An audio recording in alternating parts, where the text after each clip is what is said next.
नैतिक camera on कर बेटा, नहीं तो रिकॉर्डिंग में नहीं आएगी तेरी अटेंडेंस बच्चे। ओके बेटा जी, चलो तो दो क्वेश्चंस जो एपी के हमारे बाकी रह गए थे वो आज हमें कंप्लीट करने हैं। And with this the chapter from NCERT is over. But मैंने जैसा कि अभी भी बताया थोड़ी देर पहले, एक कैटेगरी ऑफ क्वेश्चंस हैं जो अभी भी कवर नहीं हुए हैं और जिनके ऊपर फुल 2 क्लासेस की प्रैक्टिस लगती है। वो क्वेश्चंस कुछ इस तरीके से दिखते हैं कि if the pth term of an AP is Q and qth term of an AP is P, तो अलग अलग चीजों की वैल्यू फाइंड करने को बोल देंगे, प्रूव करने को बोल देंगे, शो करने को बोल देंगे। तो वेरिएबल्स में आएगा ये सब काम जब। तो ऐसे टाइप के क्वेश्चंस अभी इसमें डिस्कस नहीं हुए हैं लेकिन इम्पोर्टेंट होते हैं और आ सकते हैं। पर हमने कोशिश पूरी ये की है कि हमारे यहाँ पर किसी भी बच्चे को कॉन्सेप्ट में प्रॉब्लम नहीं आएगी। तो वो पीएथ एंड क्यूएथ वाले क्वेश्चन सिर्फ आपको वेरिएबल्स को ध्यान से संभालना है तो ठीक से हो जाएंगे। आज ऑप्शनल क्वेश्चन एक्सरसाइज के लास्ट के जो 2 क्वेश्चंस बाकी हैं आज हमें वो करने हैं। तो करें बच्चे लोग शुरू। सब everyone ready? Shake your heads अच्छे से, tell me yes you ready. Energy full on. Okay. Arya कभी कभी स्माइल भी कर सकती है बेटा। Thank you. ओके, चले अभी आगे। तो हमने कहाँ तक कर लिया था ये? 19th 20 पोटेटो रेस हो गया था, लैडर पे चढ़ गए थे। क्वेश्चन नंबर 4 बड़ा ही अच्छा क्वेश्चन है, बड़ा ही इंटरेस्टिंग क्वेश्चन है। थोड़ा टाइम लगता है समझने में,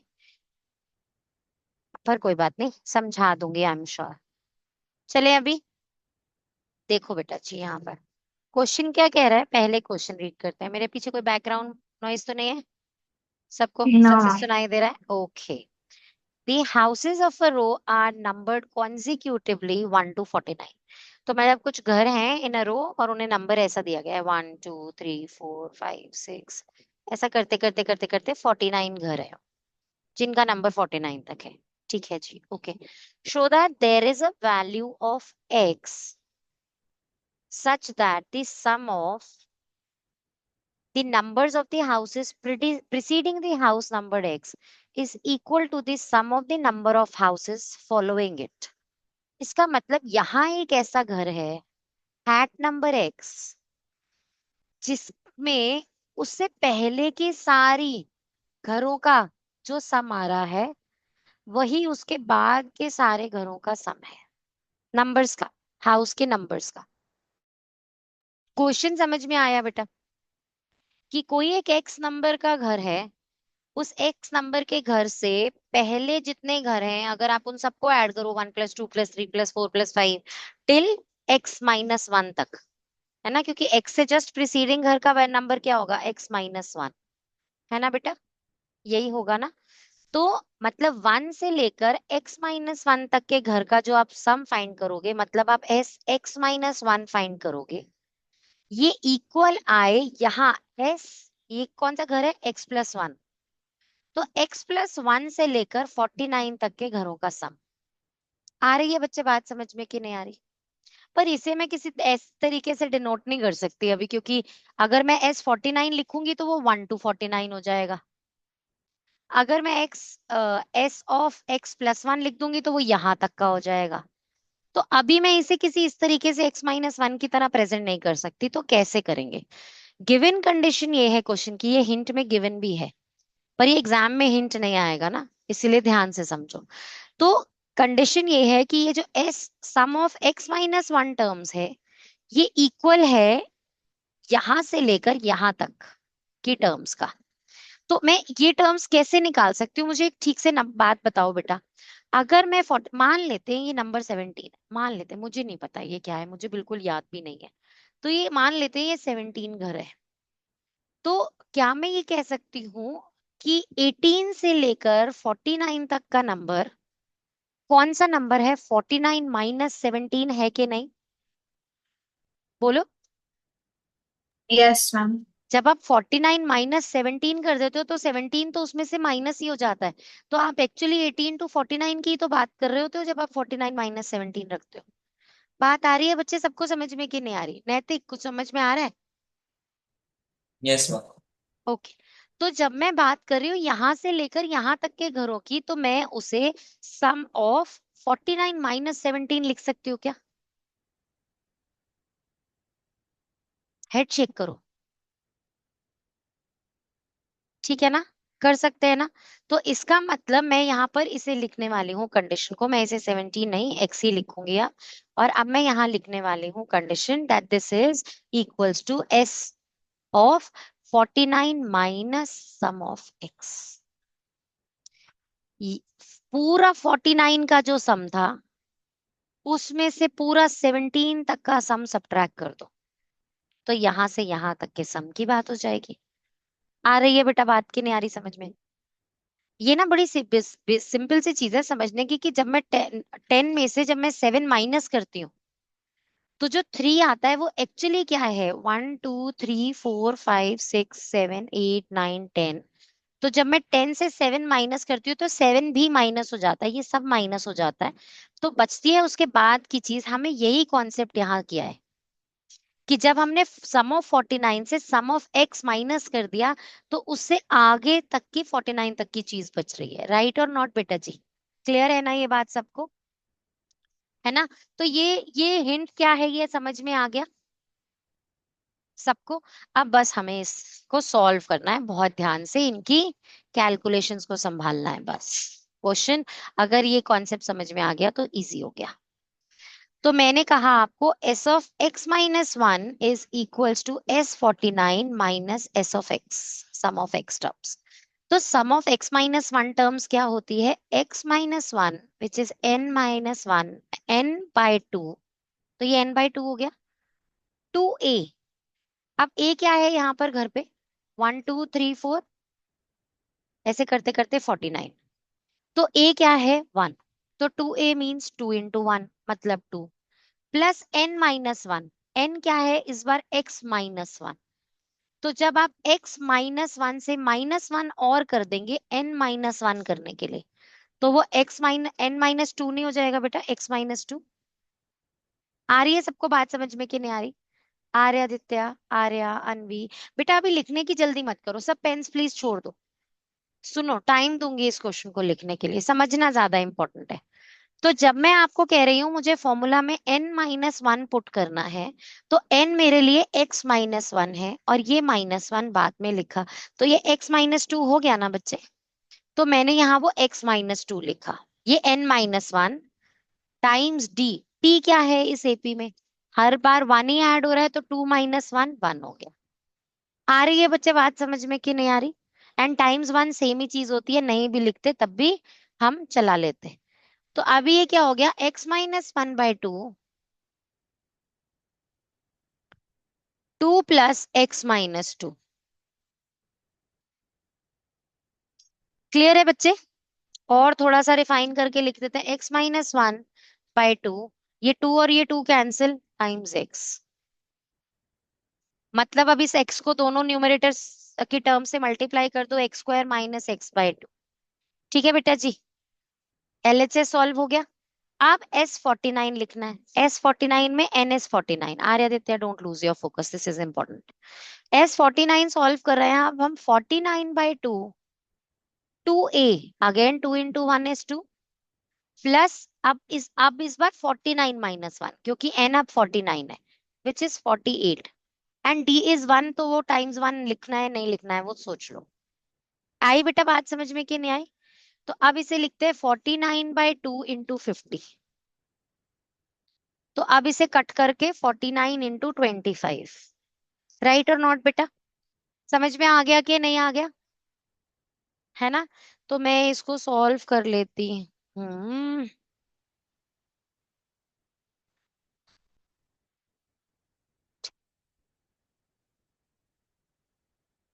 1225। ठीक है बच्चे? ये कैलकुलेशन कैसा किया उसको छोड़ दो, मैं मल्टीप्लाई बाय 25 करने के लिए दो जीरोस लगाकर, मतलब 100 से मल्टीप्लाई करके उसे डिवाइड बाय 4 कर देती हूँ। 49 इंटू 25 करने के लिए मैं 49 इंटू 100/4 कर देती हूँ, दो जीरो लगाकर डिवाइड बाय 4 करती हूँ। तो अपना अपना तरीका है, जिसको कैलकुलेशन ज्यादा इजी जैसे भी लगे वो वैसे कर सकता है। ठीक है? तो ये हो गया 49 × 25 का आंसर, ये 1225। अब हम चल रहे हैं इसका नेक्स्ट पार्ट, ये पार्ट सॉल्व कर रहे हैं। माइनस, अब इस पूरे को ऐसे बॉक्स में सॉल्व करती हूँ क्योंकि माइनस के बाद की टर्म है, जब ओपन है तो साइंस चेंज करने बहुत जरूरी है, तो इसीलिए सब कुछ ब्रैकेट में डालेंगे। तो पहले n-1, what is n here? n is x। तो पहले n/2, नो, तो x/2। अभी 2a, इस x में भी, जहां पर ये हाउस x है, इसके लिए भी a तो 1 ही है ना, फर्स्ट टर्म तो 1 ही है ना। तो 2 × 1 इज 2 प्लस, अभी n-1 which is x-1 into d is 1।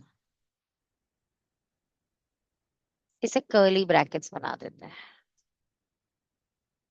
तो ये क्या हो जाएगा? -x/2, 2 + x-1, -x/2, 2 - 1 is 1 + x। Right बच्चे और नॉट? तो ये क्या हो गया? x + x² / 2।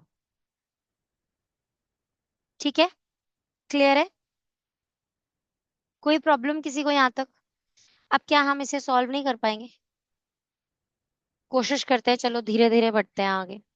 बस इस क्वेश्चन में इक्वेशंस को संभालना सीखना है, कॉन्सेप्ट सिंपल ही है।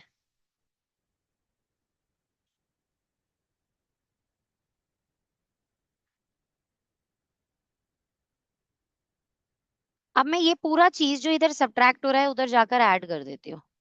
x² - x/2 plus x + x² / 2 is equals to 1225। कोई प्रॉब्लम? तेजस, क्या हुआ? इतना बिग क्वेश्चन मार्क फेस पे? नहीं मैम, वो समझ रहा था। कोई दिक्कत तो नहीं है? नहीं मैम। किसी भी बच्चे को देखो एक बार यहाँ तक के स्टेप समझो, कोई प्रॉब्लम तो नहीं?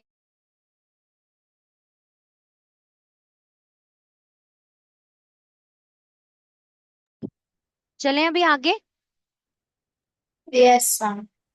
ओके, अब 2 एलसीएम लेकर x² - x + x + x² is 1225। इसका डबल ही कर देते हैं ना उधर मल्टीप्लाई करके।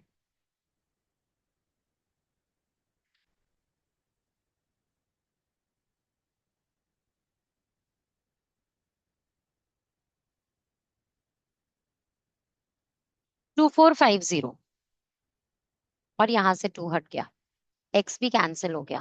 2x² ले, फिर से हाफ करना है उसका, तो दिस इज 2450। अभी x² वुड बी अगेन 1225, और x इज किसका स्क्वायर है? याद है किसी को ट्रिक? नंबर एंडिंग विथ 5 के स्क्वायर्स कैसे निकालते 35। थे? 35। 3 × 4 = 12 होता है, तो दिस इज 35। ठीक है ना बच्चे? तो x इज 35। ओके और नॉट बच्चे? तो वो घर 35 नंबर पे है। देखो ये वैल्यू तो ±x हो सकती है बेटा, है ना? अब हम 10th क्लास में यही सीखते हैं ना कि x अगर √1225 सॉल्व करोगे तो आप उसे ±35 लिखते हो, +35 नहीं लिखते हो। लेकिन -35 किसी घर का नंबर है ही नहीं, 1 to 49 ही काउंटिंग हो रखी है। इसलिए we are ignoring negative value और +35 इज द आंसर। तो 35 नंबर का घर ऐसा है जहां पर 1 + 1 + 2 + 3 टिल 34 वही सम दे रहा है जो 36 टर्म से लेकर 49 टर्म का आंसर आ रहा है। क्लियर और नॉट बच्चे? क्वेश्चन आ गया सबको समझ में? आराम से take 2 good minutes and write it. अगर अभी भी लिखते लिखते भी समझ में नहीं आया ये स्टेप कैसे हुआ तो पूछना मुझसे, ओके?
बोलो बच्चे, आया कोई doubt? No ma'am.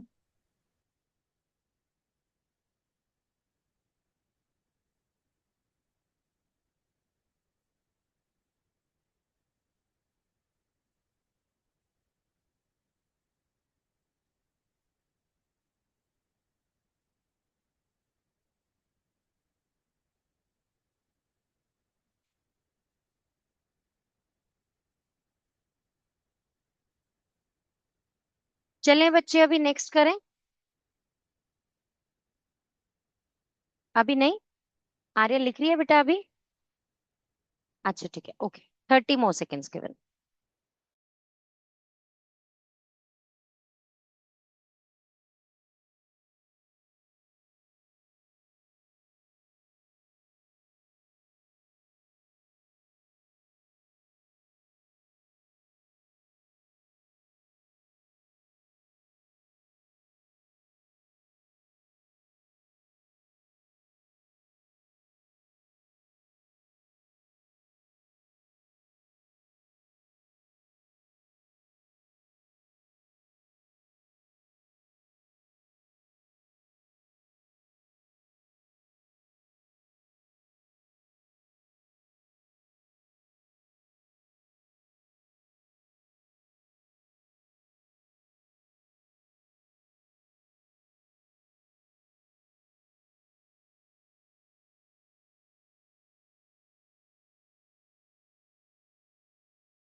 I'm done.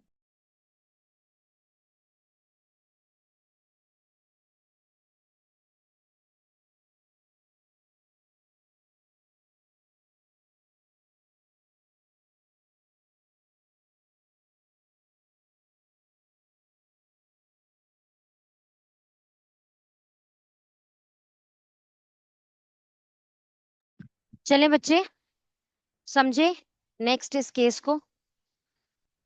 बड़ा ही मजा आएगा ये क्वेश्चन करके, ऐसे लगेगा कि आप घर में बनी लैडर को एक नए पॉइंट ऑफ व्यू से देख रहे हो आज।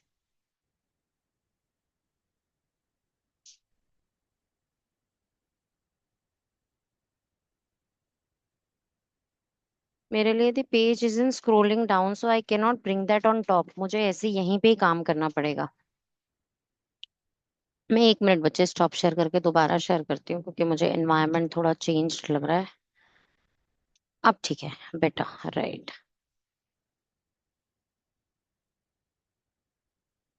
ओके एवरीवन,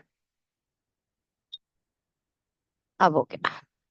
तो सबसे पहले क्वेश्चन पढ़ लेते हैं, फिर थोड़ा सा वर्किंग एरिया क्रिएट करेंगे। A small terrace at a football ground comprises of 15 step. तो एक छोटा सा टेरेस है जिसके अंदर 15 स्टेप्स है। 1 2 3 4 5 करके there are 15 steps in this, each of which is 50 metre long and built of solid concrete.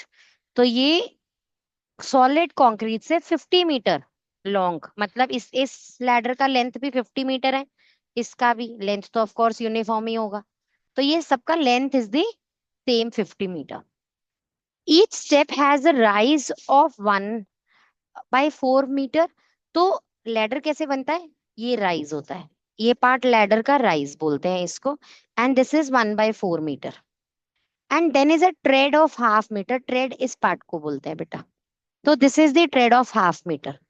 तो सीढ़ी कैसे बनी है? Rise tread rise tread rise tread से इस तरीके से लैडर बना है। और हर बार राइज 1/4 का है और 1/2 मीटर का जो है वो ट्रेड है। तो 1/4 हाफ, इस तरीके से जो है वो लैडर आगे बढ़ रहा है। इतनी बात आ गई समझ में बेटा? राइज और ट्रेड क्या है? Okay. Calculate the total volume of the concrete required to build the terrace. तो अब हम ये देखते हैं कि हमने टेरेस बनाया कैसे है। कैसे बनाया है देखो यहाँ पर। सबसे पहले तो एक छोटे छोटे पोर्शंस में दिखाती हूँ। मैंने ये फर्स्ट ब्लॉक बनाने के लिए, सिर्फ ये फर्स्ट ब्लॉक, चलो लास्ट से बताना शुरू करती हूँ। ये लास्ट ब्लॉक, मैंने ये लास्ट ब्लॉक बनाने के लिए पूरा, अब ये क्यूबॉइड बन गया है बेटा। Look at this last 15th step as this cuboid. दिख रहा है बच्चे फर्स्ट क्यूबॉइड, है कि नहीं? इसकी लेंथ आपको पता है 50 है। इसकी हाइट कहाँ से पता चलेगी? ये 1/4 1/4 1/4 बढ़ते बढ़ते आगे आ रहा है, लेकिन ध्यान से देखो बेटा,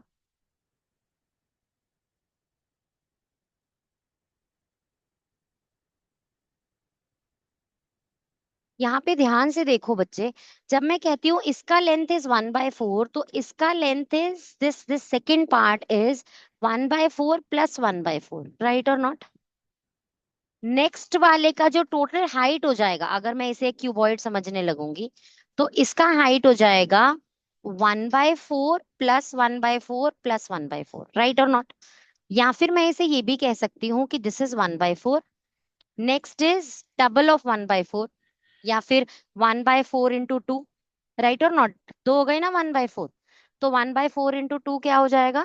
1/2, राइट और नॉट बच्चे? ये हो जाएगा 3/4, और ये हो जाएगा पूरा 1। कोई प्रॉब्लम? समझ में आई? हाइट बढ़ती जा रही है आगे, ऐसे ऐसे हाइट यस बढ़ रही है आगे।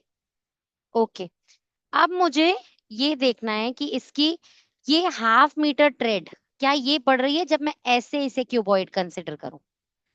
जब मैं क्यूबॉइड, इस क्यूबॉइड को कंसिडर कर रही हूँ, क्या इसकी ट्रेड बढ़ रही है? ये भी वही सेम ट्रेड है हाफ मीटर, ये भी वही सेम है हाफ मीटर, क्योंकि मैंने इस तरीके से क्यूबॉइड कंसिडर किया, इस तरीके से नहीं किया।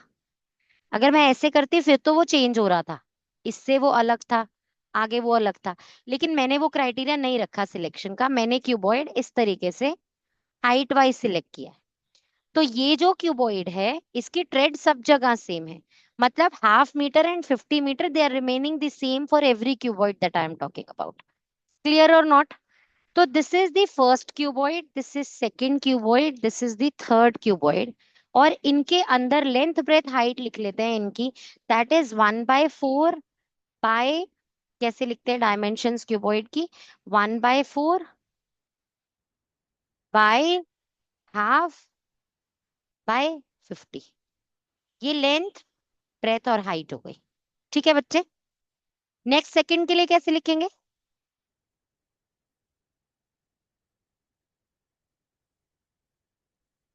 ये रहा सेकंड। सेकंड के लिए लिखेंगे 1/2, क्योंकि ये 1/4 का डबल हुआ था ना, हाइट चेंज हो गई थी, इनटू ये तो पोर्शन हाफ ही है, और इनटू 50 भी सेम ही है। आ गई बच्चे बात समझ में कि नहीं आई? इसी तरीके से ये देखो थर्ड वाला क्यूबॉइड, इसमें क्या हो रहा है? ये जो हाफ है, अब ये 3/4 हो गया, हाइट 3/4 हो गई, इनटू ट्रेड तो हाफ ही है, और लेंथ 50 ही है। कोई प्रॉब्लम बच्चे? ये नो मैम। हमें डायमेंशंस पता लग गई अलग अलग, और वॉल्यूम्स पता लग गई। हालांकि मैंने अभी क्वेश्चन पूरा आपको रीड करवाया नहीं, कि इस टोटल नहीं करवा दिया था ना शायद पूरा क्वेश्चन तो रीड, कि total volume of the concrete terrace निकालना है ना बच्चे? तो इसका मतलब मुझे volume of first cuboid, volume of second cuboid, volume of third cuboid, total volume of 15 cuboids मुझे फाइंड करना है। इसका मतलब मुझे S15 फाइंड करना है, अगर मैं वॉल्यूम ऑफ क्यूबॉइड्स की एपी बना दूं तो पहला एपी का टर्म ये हुआ red one, then next AP का टर्म ये हुआ, एंड देन नेक्स्ट एपी का टर्म ये हुआ। और इसमें कंसिस्टेंटली ऐड क्या हो रहा है? कंसिस्टेंटली ऐड हो रहा है 1/4 1/4 1/4, राइट और नॉट बच्चे? क्योंकि हाफ इंटू 50 मतलब इंटू 25। मैं यहां से और इसे सिंप्लीफाई करके लिख देती हूँ इंटू 25। यहां से भी इसे हटाते हैं, और यहां भी लिख देती हूँ इंटू 25, यहां से भी इंटू 25। ठीक है बच्चे? तो 25/4, 25/2 और 25 × 3/4 हमारा एपी हो गया।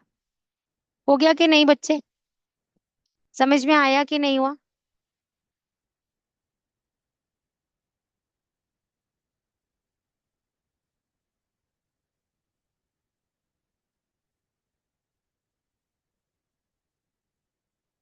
अब आपको S15 फाइंड करना है। अब ये क्या मुश्किल काम है?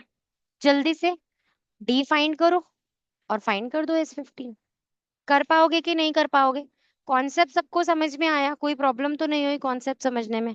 कैलकुलेशन में तो अच्छे हो आप लोग सब, जल्दी से करो फटाफट से कैलकुलेशन। मैम मेरा 750। दे दी आंसर। इतना जल्दी? एक बार तुम्हारा बच्चा सबको करने दे।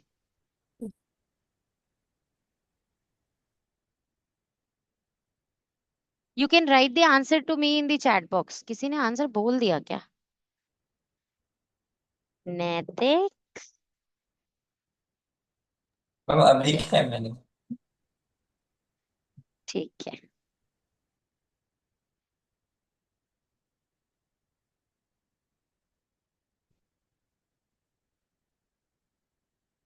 सब एपी कैसा निकाला है आर्यदित्य, समझ में आ गया ना बिट्टू? डी फाइंड करो जल्दी से।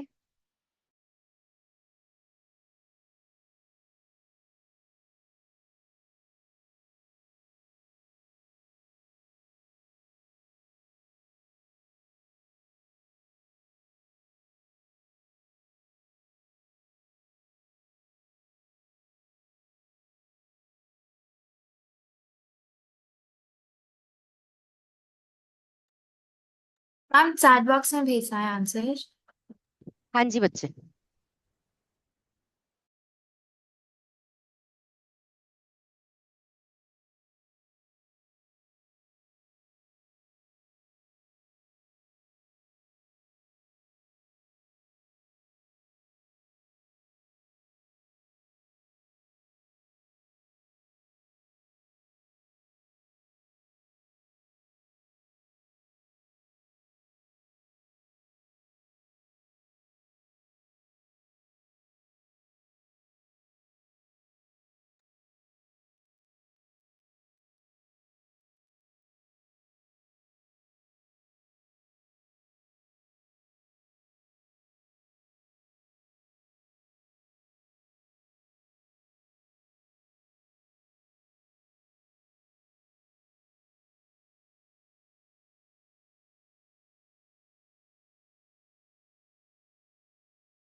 Done everyone? चले। ये हो गया आपका चैप्टर बेटा यहाँ पर ओवर। और ये ओपन है अब आपके सामने एनसीईआरटी एग्जाम्पलर। अब हमें एग्जाम्पलर सॉल्व करनी है, क्योंकि अभी बहुत जल्दी क्लास खत्म हो गई ना। तो थोड़ा टाइम प्रैक्टिस कर लेते हैं, एटलीस्ट एक वर्कशीट सॉल्व कर लेते हैं एग्जाम्पलर की अभी से, है ना? चलो। This is exercise 5.1 NCERT exemplar solve कर रहे हैं। पुट द हेडिंग एवरीवन जल्दी से।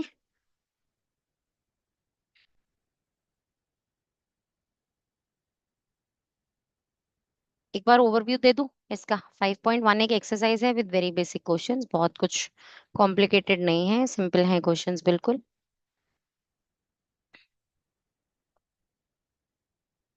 एक्सरसाइज सेकंड में थोड़े से एप्लीकेशन बेस्ड क्वेश्चंस आ जाएंगे।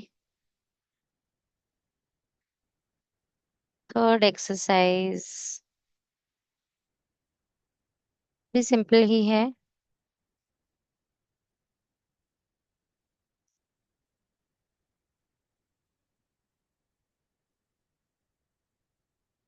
बहुत अच्छे क्वेश्चंस हैं।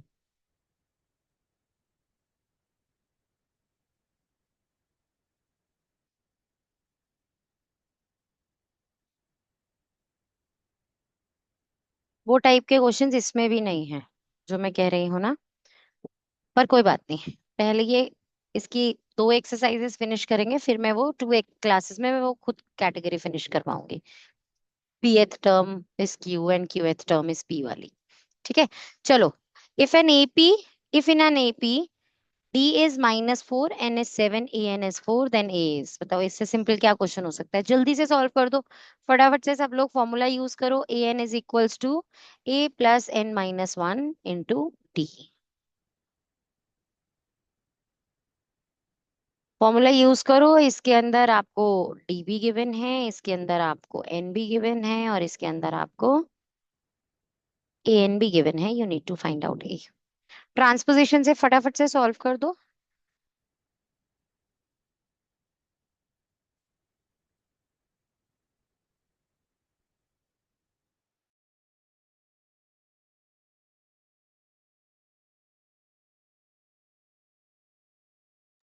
Dad, 28. Mom 28. Good, next question. 28. Good, everyone. In an AP, if A is 3.5, good बच्चा, A is 3.5, D is 0, N is 101 AN। Direct यही फॉर्मूला है, बस इस बार ये तीनों चीजें गिवन है, ये फाइंड करनी है। क्विकली फाइंड इट आउट, जल्दी से जल्दी से। मैम 3.5। नैतिक तू सबको करने तो दे। मैम डी जीरो यहाँ पे। अच्छा हाँ, मैंने ध्यान से देखा ही नहीं, मैंने तो बस क्वेश्चन समझा के छोड़ दिया। हाँ, D0 है तो 1001 टर्म भी होती तब भी आंसर तो 3.5 ही होता। Good, Yes.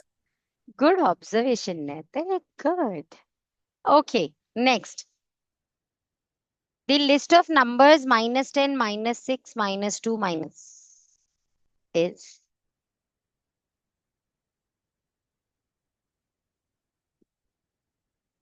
ये एपी है कि नहीं, पहले कॉमन डिफरेंस फाइंड करना पड़ेगा, और कॉमन डिफरेंस हमेशा सक्सीडिंग टर्म से प्रीसीडिंग टर्म सब्ट्रैक्ट करते हैं। -16 माइनस ऑफ -10 एपी है या नहीं, ये भी हमें ढूंढना है। तो सारे डी फाइंड करके देखेंगे। -2 माइनस -6, देन +2 माइनस -2। देखो सबके आंसर सेम है कि नहीं।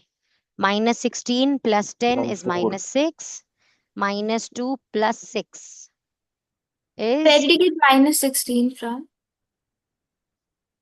हाँ, मेरी आईज खराब हो गई हैं क्या? Ma'am. राइट, ये मैम APA D4 है। हो गई मेरी आईज खराब। ये 6 है, मैंने 16 क्यों लिखा है, डोंट नो। सो -10 सब्ट्रैक्ट होना था -6 से, तो दैट इज -6 + 10 तो +4, तो ये भी 4 एंड ये भी 4। Good, this is an AP with D4। Good, चले अभी आगे। Next question, question 11। The 11th term of an AP this is. तो A11 फाइंड करना है, फॉर्मूला में पुट करो। A + 10D फाइंड करने के लिए A is -5 + 10। हाँ, वेनिशिंग पेन है ये तो। So this is A + 8D, 8, and what is the D? -5/2 -5।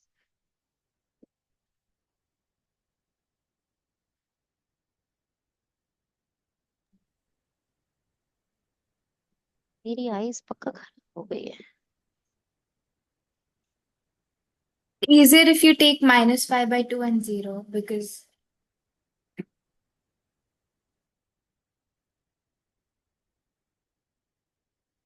D is 5/2, so this is 5/2 Mom 20. -5 plus 4 5s are 20।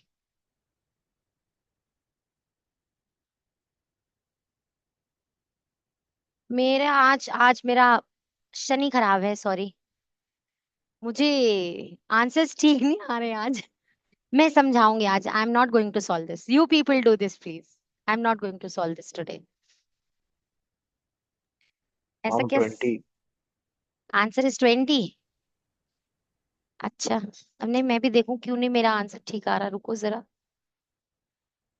मैं बताओ 8D फाइंड किया ना मैंने। हाउ सिली ऑफ मी, मुझे 10D फाइंड करना था ना। अच्छी बात नहीं है। चलो अब हो जाएगा solve, right. -5 + 25, so that is 20। Good. Okay, चलिए अभी आगे। The first four terms of an AP whose first term is -2 and the common difference is -2. You have to frame the AP. So -2 से स्टार्ट करो और अब AP decrease होता जाएगा, क्योंकि -2 है ना, 2 से डिक्रीज करते जाओ। तो -2 के बाद -4, -4 के बाद -6 and -8। This is the answer, right बच्चे? सी पार्ट 2 4 6 8 होना चाहिए, C part, right. C is the answer. चलें अभी आगे बेटा, सिंपल है।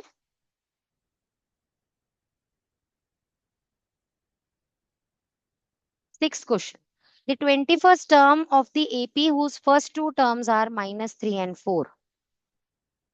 तो A + 20D फाइंड करना है, कर दो ना, हो जाएगा ना, क्योंकि 21st टर्म फाइंड करने को कह रहे हैं ना। तो A + 20D, तो A is -3 + 20 into D is 4.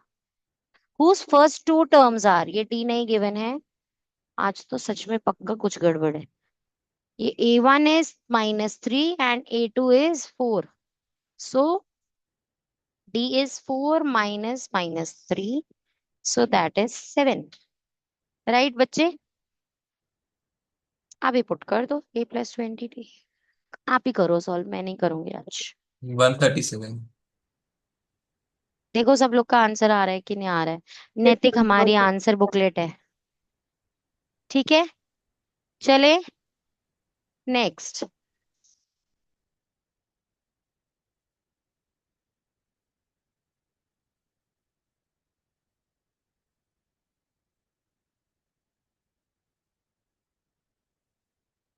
चले आगे नेक्स्ट करें। If second term of an AP is 13, मतलब A + D is 13 and fifth term is 25, मतलब A + 4D is 25. What is the seventh term? मतलब A + 6D you need to find out.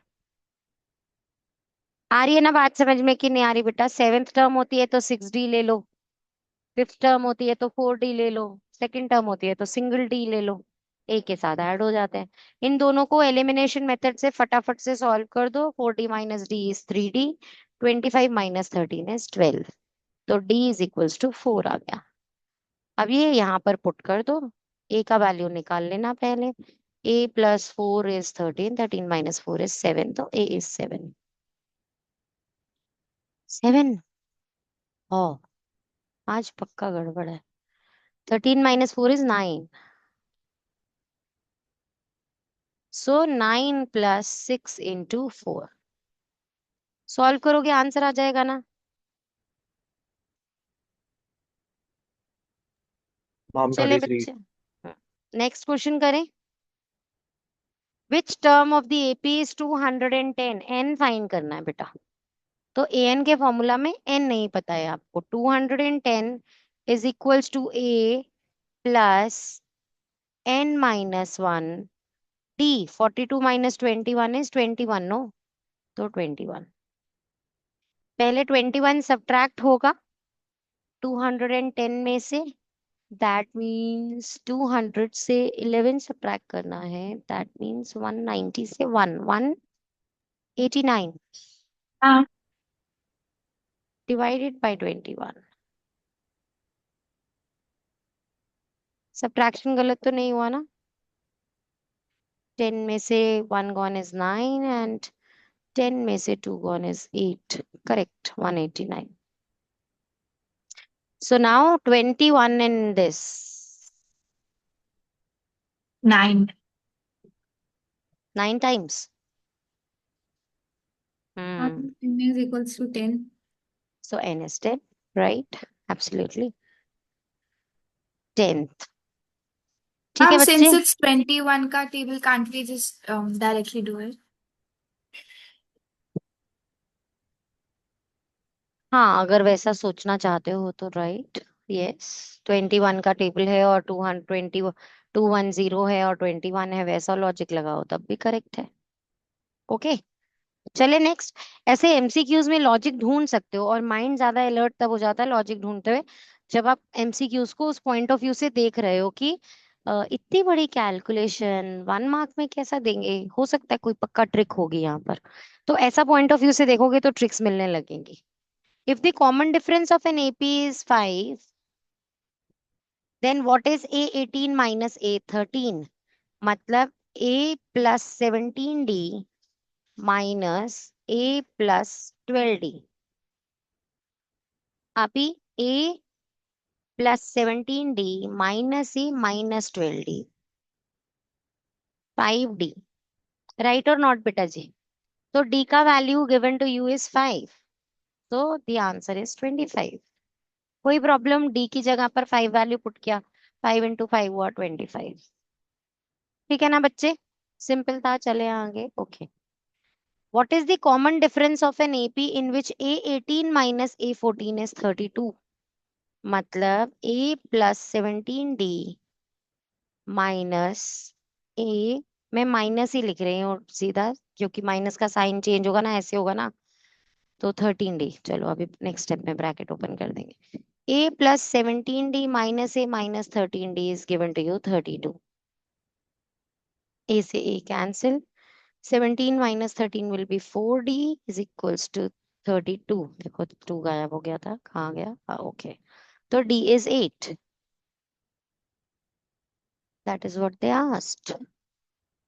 चले आगे, next question करें।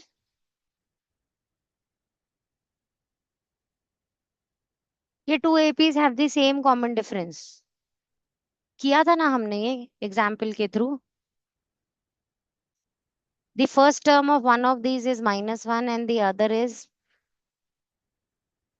the first term of one of these is -1 and that of the other is -8। मतलब एक AP -1 से शुरू हो रहा है और एक AP -8 से। The difference between their fourth term is, उनके फोर्थ टर्म में क्या डिफरेंस होगा? उनका सेम कॉमन डिफरेंस है, तो जो डिफरेंस इसका आएगा बेटा वही उनकी फोर्थ टर्म का भी डिफरेंस होगा, राइट और नॉट? तो इन दोनों का डिफरेंस पता कर लो। क्लियर है कि नहीं है बेटा? बात समझ में आ रही है कि नहीं आ रही है? बताओ जल्दी से, what is the answer? 7। 7।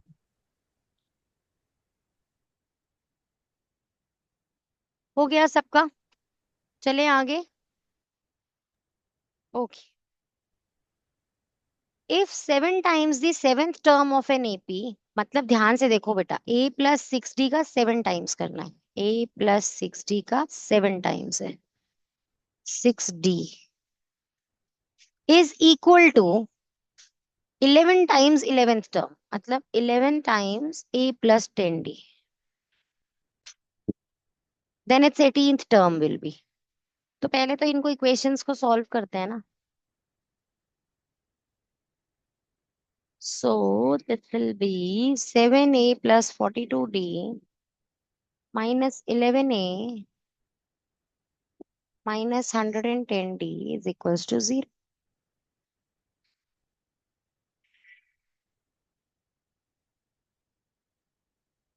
So this is minus 4A आपने डी लिख दिया। Mom 0. 110 minus 42. 10 minus 2 is 8. 10 minus 4 is 6. 68 and negative 68. D A, ये A है, राइट? A है, इज इक्वल्स टू 0। और हमें फाइंड क्या करना है? 18th D, मतलब A+7D 17D। और अगर आप इसको -4 को कॉमन ले लो तो that is A+17 4s are 68, right? तो 17D इज इक्वल्स टू 0। समझ में आया मैंने क्या किया बेटा? यही वो चीज थी देवर आस्किंग फॉर। ये तो इसकी वैल्यू निकालने के लिए इस -4 को ट्रांसपोज करोगे उधर, तो A+17D इज ऑल्सो 0। अंडरस्टूड? और बच्चे नोट आ गया सबको समझ में? जब उन इक्वेशंस को सॉल्व किया तो यहाँ आकर रुक गए। लेकिन जब -4 सिंप्लीफाई किया तो a+17d ही मिल गया, जो कि 18th टर्म था, जिसका वैल्यू हमें फाइंड करना था। तो इसे फाइंड करने के लिए -4 को ट्रांसपोज किया, वो भी 0 हो गया। ओके और नॉट? Clear no?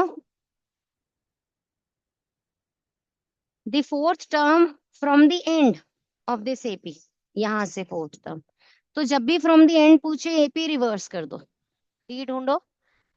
-11 से -8 वैल्यू इंक्रीज हो रही है। कितना स्टेप इंक्रीज हो रही है? 11 से 8 इज 3 स्टेप्स अवे, तो +3। तो अगर ऐसा आगे बढ़ते हुए एपी इज डी इज +3, तो वापस आते हुए डी विल बी -3। राइट बच्चे? क्लियर? और अब आपका जो ए होगा that will be 49। First term आपका 49 हो जाएगा। और आपको A4 पता करना है। कोई प्रॉब्लम? मतलब A+3D आपको फाइंड करना है। मतलब 49 +3 इंटू -3, तो 49 -9, सो मैम 40। 40। ठीक है बच्चे, कोई प्रॉब्लम? सिंपल था। चले आगे।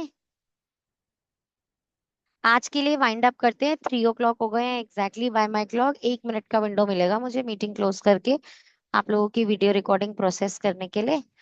तो लेकिन ये एग्जाम्पलर का लिंक आप लोग NCERT exemplar class 10 AP Google browser पे सर्च करोगे तो यही वाला पीडीएफ ओपन हो जाएगा, और इसी को कंप्लीट करना है आपने। ओके बच्चे लोग, clear no? Yes. So completing first 2 exercises will be your homework. Sunday assessment में क्या क्या इंक्लूड करेंगे? लाइफ प्रोसेसेस का nutrition and respiration, both we are done with. तो न्यूट्रिशन और रेस्पिरेशन दो इंपॉर्टेंट लाइफ प्रोसेसेस। और संडे टेस्ट में AP full chapter this time, some of AP के साथ। सिलेबस पता लग गया? ओके बच्चा लोग, bye Yes. Bye. Ma'am thank आज you Thank you, evening ma'am. ma'am. Class thank होगी यू मैम? मैम। नहीं, आज इवनिंग क्लास नहीं होती है बेटा, वीकेंड पे no evening class. Ma'am, excuse me, ma'am. मुझे मीटिंग एंड करने को नहीं मिलेगा बेटा, दूसरी टीचर्स आ जाएंगे, तू वापस आके पूछ ले क्या पूछना है, ठीक है?